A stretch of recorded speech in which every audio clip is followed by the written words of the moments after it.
ከተበዳዮች ጋር መቆም ነው።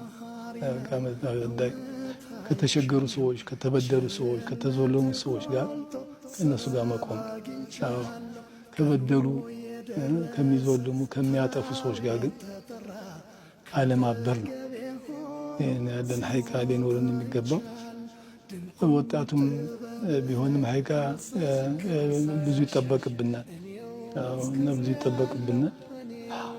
እና በተለይ ከሁሉ በላይ ስነ ምግባር ሁላችንም ከስነ ምግባር ትልቁ በሰው ልጅ ላይ እኛ የራሳችን ዒባዳችን የምናደርገው ዒባዳው ሰደቃው ምን ብናደርግም ግን የበለጠ ግን ሰዎች ላይ ግን ትልቅ እኛም ህይወት ላይም ሰዎች ህይወት ላይም ተጽዕኖ የሚፈጥረው ስነ ምግባር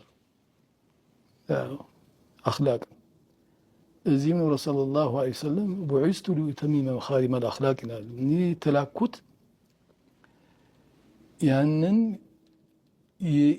ስነ ምግባር ለመሙላት ነው ማለት እንግዲህ አንቢያዎችም ያንን የሞሉ ነው የመጡት። አይካ ነቢያችን ሰለላሁ ዐለይሂ ወሰለም እሱም ለመሙላት ነው የመጣሁት ነው ስነ ምግባር ነው። እና ስለዚህ ስነ ምግባራችን ያማረ በጎነት ያለው ጥሩነት ያለው መሆን መቻል አለብን። እንግዲህ ዋሽተን እንግዲህ ልንሆን አንችልም። የሰውን ሐቅ ነክተን ተምሳሌ ልንሆን አንችልም። ተናጋሪ ሰዎችን ምናማ ተሳዳቢ ሆነን ሰዎችን ልንመራም አንችልም።